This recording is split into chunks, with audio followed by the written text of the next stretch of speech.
우리 한번 따라서 하겠습니다. 하나님과 가까워지면 행복해지고 하나님과 멀어지면 불행해진다.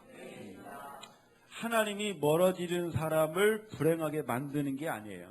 하나님과 멀어지면 세상과 가까워지고 이 저주받은 세상의 그 불행한 그 저주를 겪게 되는 거예요. 우리 어린 자녀들이 부모님 떠나면 행복할 수 있을까요? 잠깐은 행복할 수 있을지 몰라요. 그런데 불행해지는 것이지. 네, 마찬가지입니다. 그래서 지난 수요일 날 우리 큐티한 내용 중에 여러분과 오늘 함께 나누고 싶은 말씀이 있는데 우리 한번 같이 읽어보겠습니다. 여호수아 22장 5절 말씀인데요. 읽어보겠습니다. 그리고 여호와의 종이었던 모세가 여러분에게 준 명령과 율법에 복종하시어 여러분은 여러분의 하나님 여호와를 사랑하고 주께서 지시하시는 길로 가며 주님의 명령을 지켜 주님을 가까이하며 여러분이 할 수 있는 모든 힘을 다하여 주님을 따르고 섬기시오. 이 말씀은 여호수아가 이제 요단강 동쪽 땅을 분할받은 루벤 지파, 갓 지파, 므낫세 지파들이 이제 자기들 땅으로 돌아갈 때 마지막 당부의 말이 바로 이 말씀이에요. 이 말씀을 한마디로 요약하자면 하나님을 사랑하고 가까이 하고 섬겨라, 그런 뜻입니다. 여호수아가 이런 말을 왜 했을까요? 하나님을 위해서 했을까요? 아니에요. 그들을 사랑하기 때문에. 그들이 이 땅에서 정말 행복한 삶을 살게 하기 위해서 하나님을 사랑하고 하나님을 가까이 하고 하나님을 섬겨라, 그렇게 말하는 거예요. 우리 자녀들이 학교 갈 때 선생님 말씀 잘 들어라. 선생님 위해서 아니에요. 우리 자녀를 위해서. 직장 다니는 사람에게 우리 상사의 말 잘 들어라. 상사를 위해서가 아니에요. 내 자녀들이 잘 듣고 행복하더라. 그래서 우리가 매주일마다 이렇게 예배 드리는 거, 이거 하나님 가까워지는 거예요. 이게 우리 행복해지는 비결입니다. 그래서 여러분 매일매일 말씀으로 하나님과 가까워지시고 큐티하시고 또 매주일마다 예배 잘 드리셔서 여러분들의 인생이 점점 더 행복해지기를 주님의 이름으로 축원합니다. 오늘 말씀, 본문 말씀 보겠습니다. 마태복음 5장 13절 말씀인데요. 읽어보겠습니다. 너희는 세상의 소금이다. 만일 소금이 그 맛을 잃으면 무엇으로 짠맛을 내겠느냐? 맛을 잃은 소금은 아무 쓸모가 없게 되어 밖에 버려져 사람들에게 밟힐 뿐이다. 예수님은 제자들에게 오늘 말씀합니다. 오늘 이 자리에 계신 여러분들에게도 우리 주님은 말씀하십니다. 여러분은 세상의 소금이다. 이 말씀은요, 예수님의 제자는 자동적으로 세상의 소금이 된다라는 말씀이 아니에요. 이게 이제 문장만 보면 우리는 그냥 소금이구나, 그렇게 생각할 수 있어요. 근데 말씀을 잘 보면 그렇지가 않아요. 저절로 자동적으로 우리가 소금이 되는 것이 아니라 정말 소금이 되기를 바라는 예수님의 마음이 담겨져 있는 거예요. 우리 부모들도 때를 쓰는 자녀들에게 이렇게 말하는 경우가 있습니다. 아이고 우리 아들 착하지. 때 쓰는 애가 뭘 착해요. 근데 우리 아들 착하지 해요. 그러면 애가 어떻게 하는 줄 아세요? 속으로 생각합니다. 그래, 나는 착한 아이지. 그리고 정말 울음을 그쳐요. 저도 우리 우인이한테 그런 걸 많이 써먹었어요. 이것을 설득 커뮤니케이션에서는 긍정적 역할 심어주기, 그렇게 말합니다. 사람을 설득할 때 너 왜 이렇게 이런 식으로 이렇게 부정적인 걸 짚는 것보다는 참 착하지, 너는 참 훌륭하지, 이게 좋은 역할, 좋은 걸 기대하면서 자꾸 이야기를 해주면요, 그래 내가 그렇게 돼야지, 그러면서 실제로 그렇게 하려고 노력하게 된다는 것입니다. 제가 볼 때 지금 예수님도요, 예수님의 제자들에게 너희는 세상의 소금이다, 실제로 소금이어서 소금이라고 하는 게 아니라 너희들은 세상의 소금이 되어야 된다, 되었으면 좋겠다, 그걸 말씀하고 계신 것이다 하는 것이죠. 그래서 우리는 세상의 소금이 어떤 것일까 하는 걸 잘 이해를 해요. 예수님은 비유를 하셨거든요. 이 비유를 알아들어야 우리가 그렇게 살 수 있기 때문에. 자, 세상의 소금이다. 우리가 소금이 되려면 어떻게 하라는 말씀일까? 한번 생각해 봐야 되겠습니다. 여러분, 시금치나물 좋아하시나요? 시금치나물을 만드는 방법, 제가 요리 강습을 하겠습니다. 끓는 물에 시금치를 넣고 데칩니다. 그래 놓고 그 찬물에 헹궜다가 물기를 꽉 짜서 이제 참기름도 넣고 다진 마늘도 넣고 깨소금도 넣고 주물주물주물해서 먹으면 맛있어요, 안 맛있어요? 안 맛있어요. 뭐가 하나 빠졌어요. 소금이 빠졌어요. 소금을 넣고 주물주물주물 해야 그게 간이 잘 맞아서 시금치 나물이 맛있는 거예요. 그런데 주물주물주물 해서 딱 먹었는데 소금이 녹지 않은 거예요. 그 딱딱한 알갱이가 그대로 있어요. 그럼 어떻게 돼요? 짜요. 그리고 그 소금 알갱이를 씹느라고 이빨도 좀 충격이 가고. 우리는 여기서 뭘 알 수 있느냐?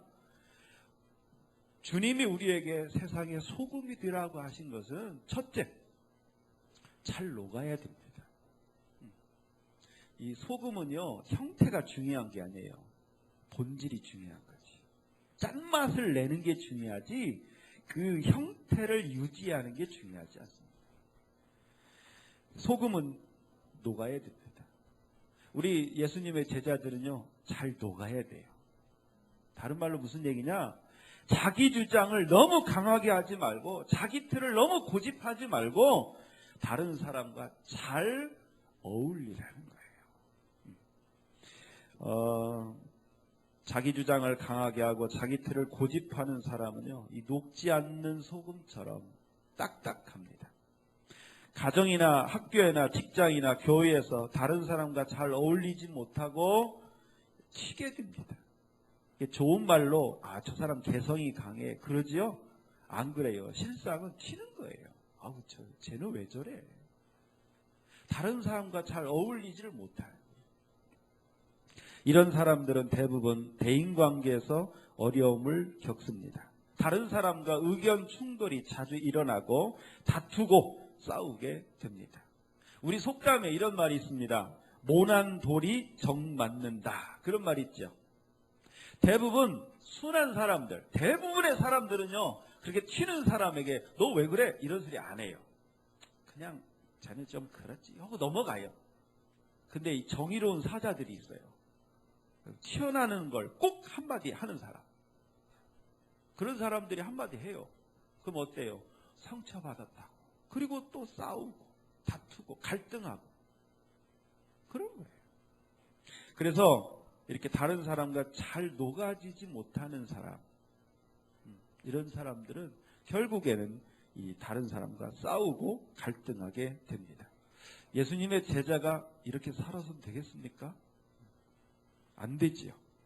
그런데 우리 많은 성도들이 그렇게 살아갑니다. 그래서 이 세상 사람들과 잘 녹아들질 못하고 우리 예수 믿는 사람들이 비난을 받는 경우들이 참 많이 있습니다. 우리는 이 소금이 막 녹아서 스며들어서 짠맛을 내는 거, 여기서 우리 배워야 돼요. 내가 너무 나를 고집하면 안 되는구나. 그래서 예수님도 나를 따라오려는 사람은 자기를 부인해야 된다. 난 싫어. 나는 이거 좋아해. 너무 자기를 드러내다 보면 정말 다른 사람이 불편해요. 우리 예수님의 제자는 다른 사람들 속으로 잘 녹아들고 잘 어울려야 합니다. 우는 사람들이 있으면 같이 울어줘야 돼. 막 웃는 사람들이 있으면 같이 웃어줘야 돼. 그게 전체 공동체에서 튀어나오면 안 돼요. 여러 가지 사람들의 어떤 나하고 좀 생각이 달라도 사람들에게 맞춰주고 이야기도 맞추고 행동도 맞춰주는 그런 녹아드는 것이 있어야 한다는 것입니다. 녹지 않은 소금은요, 절대로 짠맛을 낼 수가 없어요. 사람들에게 녹아 들어가야 그 사람과의 관계를 통해서 영향을 미치고 짠맛을 낼 수가 있는 거예요. 그렇기 때문에 지금 내 생각을 너무 고집하지 마세요. 죽고 사는 문제 아니면 그냥 허허하고 좀 이렇게 고집하지 말고 이렇게 양해하고 양보하고 이게 너무 자기 주장을 하지 않는 게 중요합니다. 그래서 뭐 정치 얘기 나오면 벌써 막 이런, 근데 대부분 우리 예수님의 제자는요 너무 자기 주장이 강하면 없어요. 다른 사람과 소금이 녹으면서 어울리듯이 그렇게 화목하게 잘 어울리기를 주님은 원하고 계세요. 혹시 여러분들 가운데 최근에 다른 사람과 충돌이 있었습니까? 무턱대고 내 잘못은 아닐 거예요. 그 사람도 잘못이 있을 거예요. 그러나 한번 생각해 보셔야 돼요. 내가 어떻게 그 사람과 잘 어울릴 것인가. 두 번째로 소금처럼 살라는 말씀은 짠맛을 내라는 말씀입니다. 여러분 설렁탕 좋아하는지 모르겠는데 설렁탕 딱 먹으면 어때요? 좀 느끼하고 밋밋하지요. 그래서 소금을 쳐야 됩니다. 적당히 소금을 치면 설렁탕이 맛있어요. 이게 뭘 얘기합니까?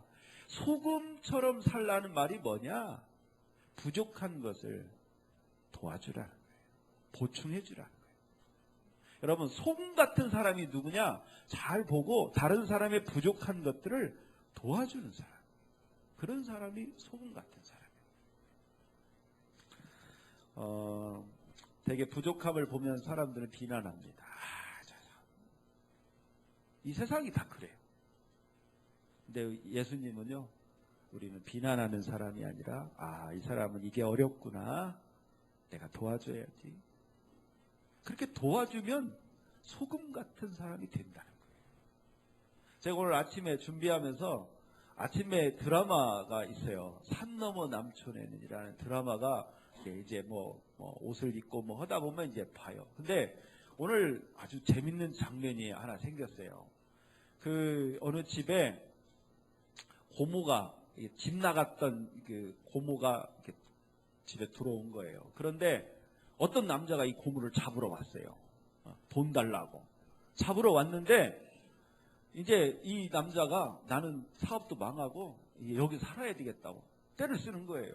그러니까 갑자기 그냥 입이 하나 더 늘은 거죠. 그러니까 다들 걱정하죠. 근데 그 다음날 확 뒤집어져 버렸어요. 이 남자가 요리를 얼마나 잘하는지 새참을 나가는데 이 고모보다 요리를 더 잘하는 거예요. 막 김밥도 예쁘게 하고 그리고 집에 딱 들어보니까 집이 깨끗하게 다. 그러니까 집이 깨끗하니까 이 나머지 사람들이 마음이 확 갔어요. 이 사람 여기 살게 해야 되겠다. 네. 저는 그거 보면서 다른 사람의 부족한 걸 채워주면 그게 진짜 그 밋밋한 설렁탕에 소금 친 것처럼 그렇게 되는구나. 그게 소금같이 살라는 뜻이라는 것이죠. 여러분 소금은요 우리 몸에 절대 필요한 것입니다.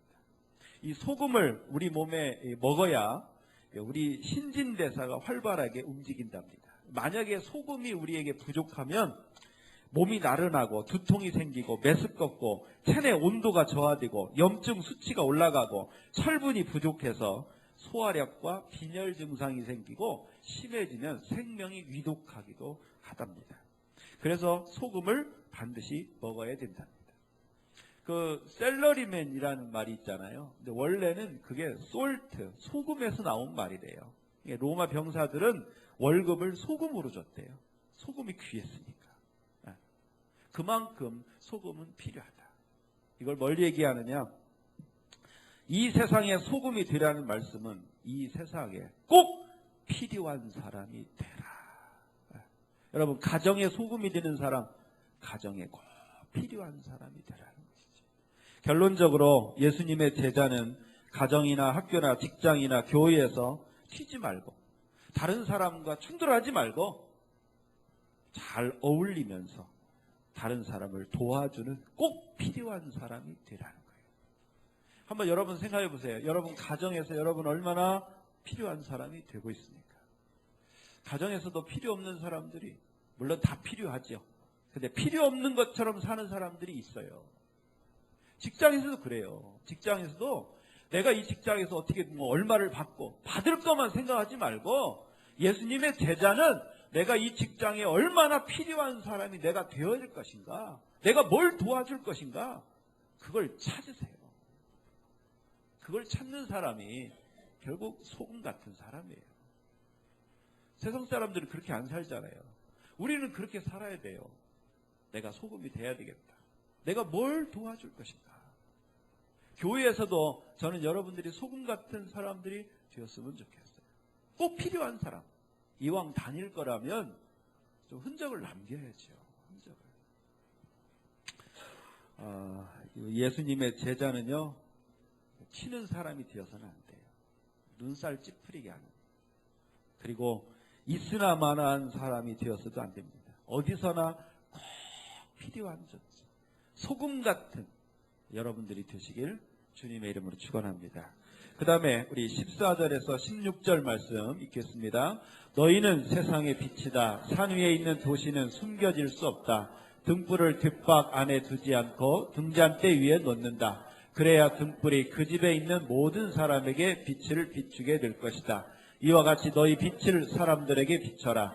그래서 사람들이 너희의 선한 행동을 보고 하늘에 계신 너희 아버지께 영광을 돌리게 하여라. 아멘.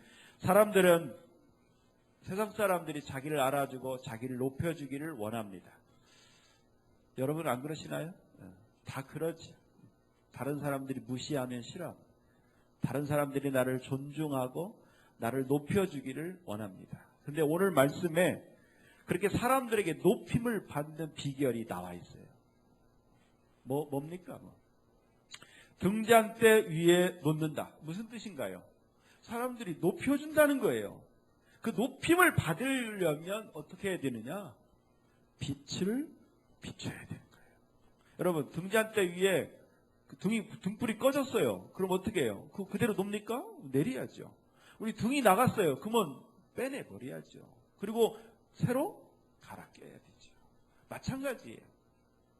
저는 이번에 세월호 사건을 보면서 참 세월호가 무너진 거하고 국무총리랑 직접적인 뭔 관계가 있겠어요. 근데 사고 수습하는 과정에서 정말 이렇게 미흡한 부분이 생기니까 교체도 되고, 그러면서 딱 그걸 보면서 정말 우리가 어떤 일을 만날지 모르지만 어떤 상황에서든지 우리가 빛을 비출 수 있는 그런 준비가 돼야 된다 하는 생각이 들었습니다. 여러분, 사람들에게 인정받고 높임을 받는 비결은 오늘 이 말씀에 말하고 빛을 비춰라. 내가 높아지려고 안 해도 내가 빛을 비추기만 하면 높여 놓는다는 거예요. 왜? 더 많은 사람들에게 보이게 하려고. 여러분, 직장에서 승진하는 비결, 물론 그래요. 아부도 하고 부조리한 이 세상에서 그런 게 있겠지. 근데 중요한 것은 우리는 세상적인 방식으로 사는 게 아니라 하나님의 말씀대로 사는 거예요. 하나님 말씀대로 사는 방법이 뭐냐? 진짜 내가 빛을 비추기 때문에 높임을 받을 때 그게 진짜 내 자리인 것이죠. 그렇다면 빛을 비춘다는 게 무슨 뜻일까요? 오늘 말씀에 보면 빛을, 이 후반부에 보면 선한 행동을 보고 이렇게 되어 있어요. 그러니까 빛을 비춘다는 게 뭐냐? 선한 행동을 한다는 거예요. 제가 원어를 찾아보니까 착한 행동, 아름다운 행동, 유익한 행동 이렇게 나옵니다. 그러니까 우리가 어느 곳에 있든지 간에 아까 소금과 같은 말과 똑같은 거예요. 정말 유익한 행동, 아름다운, 누가 봐도 참 착하다, 아름답다, 그런 행동을 하라는 거예요. 그렇게 하면 빛을 비추는 것이다 하는 것이지. 근데 중요한 것은 빛이 빛나려면 반드시 있어야 되는 게 있습니다. 뭡니까? 어두움입니다. 어두움이 있어야 빛이 더 빛납니다. 여러분, 이 밝은 태양빛 아래에서 촛불은 의미 없습니다. 그러나 짙은 어두움 속에서는 작은 성냥불 하나도 강한 빛을 비칠 수가 있습니다. 어두울수록 빛은 더 강해집니다. 그래서 이런 말이 있습니다. 난세가 영웅을 만든다. 그러니까 우리가 선한 일을 해도 평상시에는 별 표시 안 나요. 그런데 어려움이 닥쳤을 때 그 행동이 정말 빛을 발하게 된다는 것이지. 그래서 우리 하나님은 우리 성도들에게 어두움을 줍니다. 우리 성도들의 빛을 비치게 하기 위해서 하나님이 우리 성도들에게 어두운 상황을 허락하세요. 슬프고 고통스럽고 힘들고 가난하고 아픈 고난을 허락하실 때가 있어요. 지금 혹시 여러분들 삶 가운데 지금 그 어두운 상황이 내 삶이다, 그런 분들 계시죠? 여러분, 하나님이 여러분들을 버리시고 포기하기 때문에 그런 어두운 상황이 있는 게 아니라 극적 반전을 이루기 위해서. 어두워야 촛불이 밝은 거예요. 여기다 촛불을 켜보세요. 촛불 누가 쳐다도 안 보지요. 어두움이 있어야 빛이 더 빛납니다. 자, 말씀 보겠습니다. 고린도후서 1장 4절에서 6절 말씀 읽습니다. 하나님은 우리가 여러 가지 환난을 당할 때 위로해 주셔서 우리가 하나님께 받은 위로로서 여러 환난을 당한 사람들을 위로할 수 있게 하셨습니다. 그리스도의 고난이 우리에게 넘쳐나는 것처럼 그리스도로 말미암아 받는 우리의 위로도 넘치게 되었습니다. 우리가 환난을 당한다면 이것은 여러분을 위로하고 구원받게 하기 위한 것입니다. 우리가 위로를 받는다면 그것도 여러분을 위로해 주기 위한 것입니다. 이 위로로 여러분은 우리가 당하는 고난과 동일한 고난을 받을 때 오래 참습니다. 아멘. 고난을 받을 때 우리 하나님은 우리 성도들을 위로하시고 격려하시고 또 우리가 간절히 기도할 때 도와주셔서 그 고난을 이기게 하신다는 것입니다. 그리고 그 하나님의 위로와 격려와 그 고난을 극복한 성도들이 똑같은 고난을 받는 사람들에게 위로해주고 격려해주고, 그래서 그 사람들도 우리처럼 오래 참고 이기도록 도와준다 하는 것입니다. 이것이 바로 빛의 역할이고 등대의 역할입니다.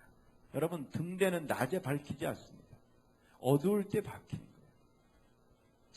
누가 질병 때문에 고통당하면 나 봐라, 하나님이 나를 치유해 주셨다, 너도 치료해 줄 거야. 이게 등대의 역할인 거예요. 누가 재정적으로 힘듭니다. 그러면 나 봐라, 하나님이 내 필요를 채워주셨다, 너도 채워주실 것이다. 누가 진로 때문에 염려하고 걱정하면 나 봐라, 하나님이 내 앞길을 다 예비하시고 이렇게 인도하시더라, 너도 하나님이 인도하실 것이다. 그렇게 위로하고 격려를 해주는 거예요. 여러분, 고난 하나도 없었던 사람이 걱정 마, 하나님이 도와주실 거야, 별로 의미 없어요. 너는 뭐 그런 어려움이 없었잖아. 근데 나와 똑같은 어려움을 겪었던 사람이 하나님의 도움을 받고 나 봐라, 하나님이 이렇게 도우셨다, 힘이 있는 거죠. 여러분, 이것이 바로 빛과 같은 사람입니다. 우리 예수님은요, 우리 예수님의 제자들이 이렇게 살기를 원하십니다. 그래서 우리 성도들에게 고난을 허락하세요. 지금 여러분 고난 가운데 있습니까? 그것이 끝이 아닙니다. 여러분은 그 고난을 이기게 될 것입니다. 그리고 다른 사람들에게 등대처럼 나 봐라, 하나님이 도와주실 것이다, 여러분 다른 사람에게 위로해주고 격려해주는 그 등대의 역할을 하게 될 것입니다. 단 조건이 있어요. 여러분들이 하나님을 신뢰하고 하나님을 믿고 오래 참을 때, 그 고난을 통과했을 때 하나님이 그 빛과 같은 놀라운 축복을 주신다는 것입니다. 사랑하는 성도 여러분, 지금 힘든 가운데 계신 분들, 전능하신 하나님을 신뢰하십시오. 그리고 여러분의 인생을 내가 하려고, 근데 내가 되나요? 안 되더라고요. 하나님께 맡기시기 바랍니다.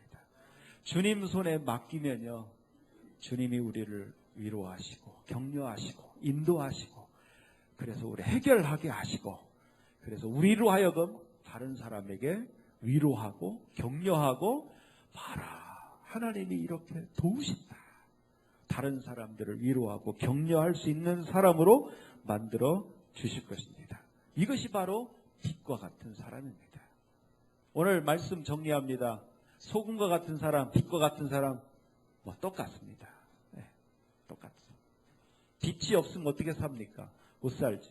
소금이 없으면 못 살지요. 소금 같은 사람, 빛과 같은 사람 누굽니까? 세상 사람들과 잘 어울리고 그들을 돕는 사람입니다. 근데 진짜 도우려면요, 내가 그 고난 가운데 이겨야 되는 거예요. 이겨야 돼요. 여러분, 지금 힘들고 어려운 가운데 하나님은 여러분과 함께 하십니다. 하나님은 여러분들을 인도해 주실 것입니다. 반드시 믿으시고 여러분도 그 고난을 잘 이기시고 다른 사람에게 나 봐라. 하나님이 나를 이렇게 도우셨다. 너도 도울 것이다. 그렇게 다른 사람들에게 위로해주고 격려해주고 인도해주고 힘을 북돋아주는 소금 같은 사람, 빛과 같은 사람이 되시기를 주님의 이름으로 축원합니다.